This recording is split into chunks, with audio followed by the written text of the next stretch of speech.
안녕하세요 여러분, 조아멘토입니다. 오늘은 이제 학점은행제를 시작하실 때 교육원과 플래너를 선택하시는 방법에 대해서 알려드릴 텐데요. 요거 선택하는 방법은 정말 쉽습니다. 사실 그렇게 어려운 것도 아니고요. 다만 이제 학점은행제 온라인 수업은 비대면으로 진행이 되기 때문에 이제 거리가 좀 멀리 이제 거주 지역이 지방에 있으신 분들은 서울까지 매번 방문할 수가 없기 때문에 비대면으로 선택해야 돼서 조금 신빙성에 대한 차이가 있다는 점인데요. 어떤 구별법으로 선택을 하게 되는지 지금부터 알아보도록 하겠습니다. 첫 번째로 교육원을 선택하는 방법인데요. 사실 온라인 수업이 지금 개설되어 있는 교육원들은 모두 국가평생교육진흥원, 학점은행제, 이제 교육훈련기관 조회에 다 나오고 있고, 교육부 평가 인정을 받은, 이제 감사를 걸쳐서 평가 인정을 받은 교육원이 모두 개설이 되어 있는 곳이기 때문에 사실 교육원 걱정은 하지 않으셔도 상관없습니다. 온라인 수업을 개설해 놨는데 불법 업체다 이런 것들은 너무 옛날 이야기예요. 정말 옛날 이야기고, 이제는 교육부 평가 인정을 받지 못하면 아예 개설 자체가 안 되기 때문에 이 부분은 굳이 걱정하지 않으셔도 될 것 같습니다. 두 번째로 이제 혼자 하기 조금 어려우신 분들이 이제 플래너나 멘토 담당자를 찾게 되는데요.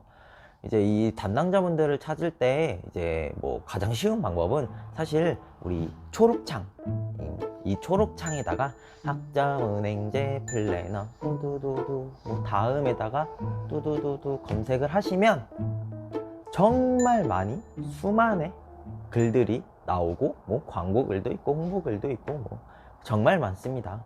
여기가 노다지예요. 여기서 그냥 학점은행제 학만 쳐도 학점은행제가 연관 검색어로 엄청 많이 나와요. 여기 들어가셔서 원하시는 분들과 하시면 됩니다. 블로그 글을 볼 수도 있고 카페 글을 볼 수도 있는데요. 맨 하단에 보시면은 자기 명함을 걸어놔요.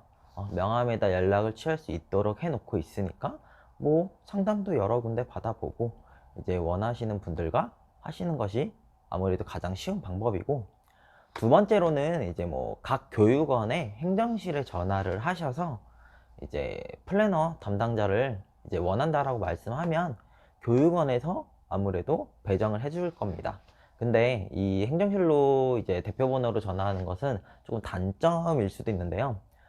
이제 개개인으로 이제 1대1로 저처럼 해드리는 게 아니기 때문에 오전 9시부터 오후 6시까지 이 정해진 근무 시간에만 연락이 된다라든지, 이제 아니면은 주말 같은 경우에는 연락이 안 되고 하루 이틀 답장을 받는데도 오래 걸리고 이런 부분이 있을 수도 있기 때문에 이런 것들은 어느 정도 감수하고, 아니면은 조금 더 나는 피드백이 빨리 오고 나랑 의사소통이 조금 더 원활하게 상호간에 이루어졌으면 하면 좋겠다라고 하시는 분들은 행정실 대표번호로 랜덤으로 받는 것은 조금 안 맞지 않을까, 이런 생각이 들기도 합니다.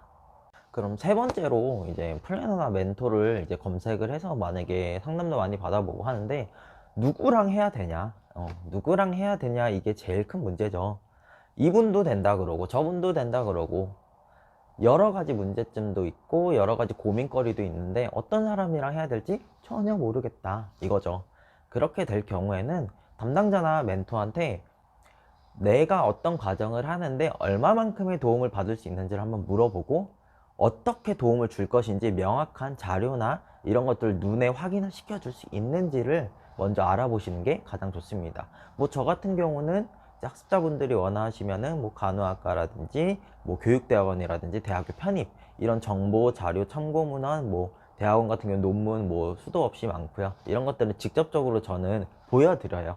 어떤 자료를 통해 어떻게 해야 되고 어떻게 공부해야 되고 나아가야 될 방향성은 어떤 건지 이런 것들을 직접적으로 알려드리고 있기 때문에 이렇게 자신이 원하는 과정에 있어서 확실하게 조금 뭔가 알고 있고 나를 위해서 책임져주고 조금 더 앞으로 나아갈 수 있게끔 정보 전달 면에서라도 투철한 이런 분들을 선택하시는 게 가장 좋습니다. 이것도 저것도 안 된다라고 하면 사실 방문을 해서 직접 만나보시는 게 좋으실 수도 있습니다.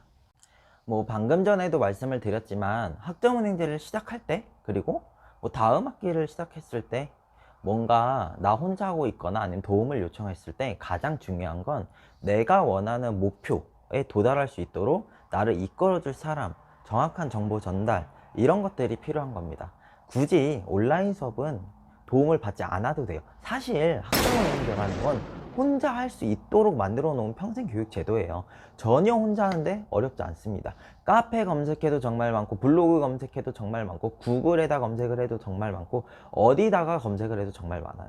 심지어 지금 유튜브에다 학점은행제만 검색해도 정말 많이 나오고 있죠. 뭐 후기라든지 플래너들이 올려놓은 영상이라든지. 하지만 여기서 정말 중요한 거는 이 담당자가 필요하다라면 내가 도움을 받기 위함이 가장 1순위이기 때문에 이 점을 생각해서 단순하게 그냥 온라인 수업 어떻게 해야 돼요, 학사 일정에 대한 안내, 이런 것들을 생각하는 게 아니라 뭐 편입이면 편입, 대학원이면 대학원, 내가 원하는 그 대학원에 대한 정보, 뭐 편입에 대한 정보, 대학교에 대한 정보, 이런 것들을 알아가실 수 있는 이제 플래너를 선택하시는 게 가장 확실하고 명확한 방법입니다. 물론 뭐 검색이나 이런 걸 통해서 여러 사람한테 상담을 받아보시는 게 좋겠죠. 왜냐하면 개개인별로 차이가 있기 때문에 모두 동일한 선상에서 같은 정보를 주진 않아요. 그리고 플래너들도 자신의 경험이 전부 다 틀리기 때문에 이 부분을 이 학습자분들이 잘 캐치해서 잘 잡냐, 여러 가지 질문도 해보시고 이런 것들이 이루어져야지만 조금 자신에게 알맞는 분과 할 수 있다라고 생각이 듭니다. 온라인 수업에 대해서도 그냥 단순하게 안내만 하는 게 아니라 직접 경험을 한 사람이라면 당연히 더 많은 온라인 수업에 대해서도 팁이라든지 이런 피드백들을 드릴 수 있겠죠. 와우. 네, 이렇게 오늘은 이제 학점은행제 교육원 선택이랑 이제 플래너를 찾는 방법, 뭐 선택하는 방법에 대해서 간단하게 말씀을 드렸는데요. 간단하게 요약하자면 이제 교육원은 문제가 없다. 그럼 날 도와줄 플래너를 선택할 때 어떤 부분을 보고 선택해야 되냐, 개개인의 능력이 다르다면 어떻게 구별할 수 있느냐, 이거에 대해서 말씀을 드린 부분입니다. 오늘 이 영상을 보시고 꼭 자신과 알맞고 꼭 자신을 도와줄 수 있는 그런 담당자와 학점은행제를 이수하셨으면 좋겠습니다. 그럼 모두 안녕.